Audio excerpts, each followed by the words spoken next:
नमस्कार दोस्तों, जय योगेश्वर, जय श्री राधे। हमारे YouTube चैनल योगेश्वर भक्ति में आपका स्वागत है।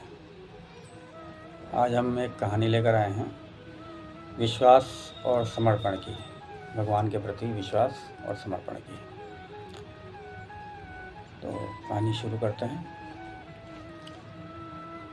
कुरुक्षेत्र के युद्ध क्षेत्र में विशाल सेनाओं के आगमन की सुविधा के लिए उसको तैयार किया जा रहा था। उन्होंने हाथियों का इस्तेमाल पेड़ों को उखाड़ने और ज़मीन को साफ करने के लिए किया। ऐसे ही एक पेड़ पर एक गौरैया अपने 4 बच्चों के साथ रहती थी।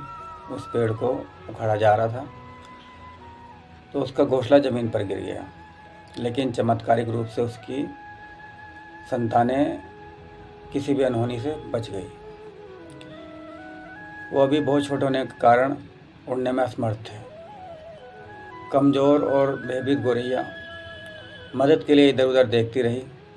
तभी उसने श्री कृष्ण और अर्जुन को एक साथ वहाँ पर आते हुए देखा। वे युद्ध के मैदान की जांच करने और युद्ध की शुरुआत से पहले जीतने की रणनीति तैयार करने के लिए वहाँ गए थे। उसने कृष्ण के रथ तक पहुँचने के लिए अपने छोटे पंख फड़फड़ाए और किसी प्रकार श्री कृष्ण के पास पहुँची। हे कृष्ण, कृपया मेरे बच्चों को बचाएं, क्योंकि लड़ाई शुरू होने से पहले उन्हें कुचल दिया जाएगा, चिड़िया ने कहा।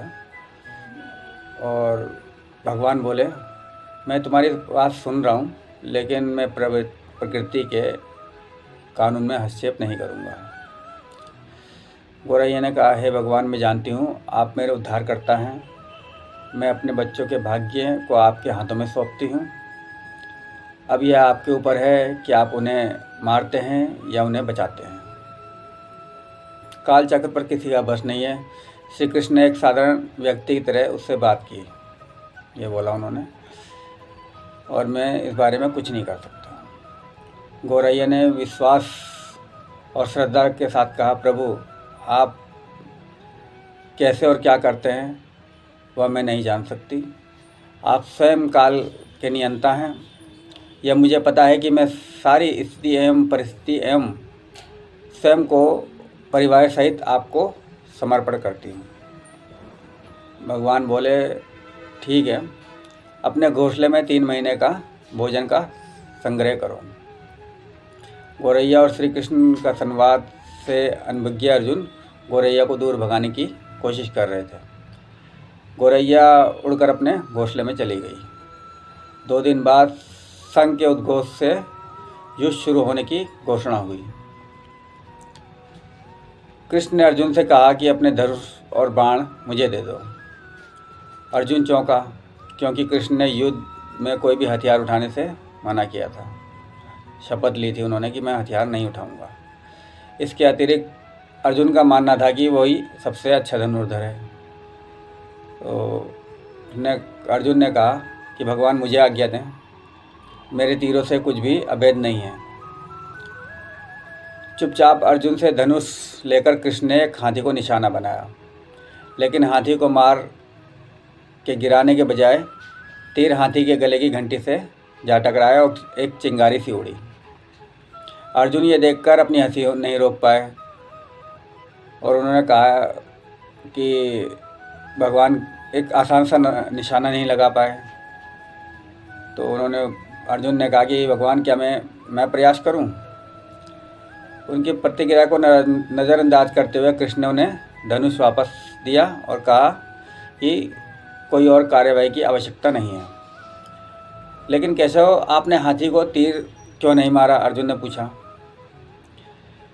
भगवान ने कहा, क्योंकि उस हाथी ने उस गौरैया के आश्रय उसके घोंसले को, जो कि एक पेड़ पर था, उसको गिरा दिया था। कौन सी गौरैया? अर्जुन ने पूछा।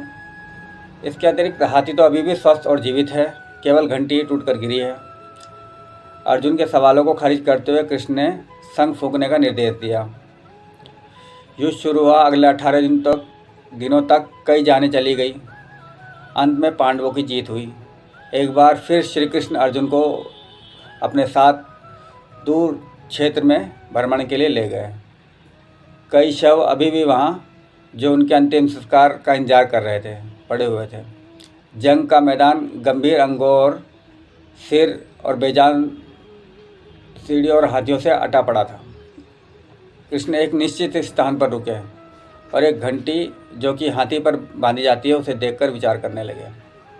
उन्होंने कहा कि अर्जुन, क्या आप मेरे लिए यह घंटी उठाएंगे और उसे एक तरफ रख देंगे? निर्देश बिल्कुल सरल था, परंतु अर्जुन के कुछ समझ में नहीं आया। आखिरकार विशाल मैदान में जहाँ बहुत सी अन्य चीज़ों को साफ करने की ज़रूरत थी, श्री कृष्ण उसे धातु के एक टुकड़े को रास्ते से हटाने के लिए क्यों कहेंगे? उसने प्रश्नवाचक दृष्टि से उनकी ओर देखा और भगवान ने कहा, हाँ, यह घंटी कृष्ण जी ने दोहराया दोबारा। भगवान ने, यह वही घंटी है जो हाथी की गर्दन पर पड़ी थी जिस पर मैंने तीर मारा था।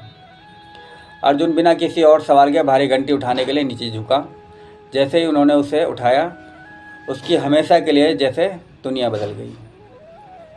1 2 3 4 5 4 युवा पक्षियों और उसके बाद एक गोरैय उस घंटी के नीचे से निकले। बाहर निकल के माँ और छोटे पक्षी कृष्ण के इर्द गिर्द मंडराने लगे एवं बड़े आनंद से उनकी परिक्रमा करने लगे। 18 दिन पहले काटी गई एक घंटी ने पूरे परिवार की रक्षा की। यह वही घंटी थी जो हाथी के गले में थी और भगवान ने उसको तीर मार के गिरा दिया था और वो इन पक्षियों के ऊपर गिरी और उनकी रक्षा की। तो भगवान मुझे क्षमा करें, अर्जुन ने कहा।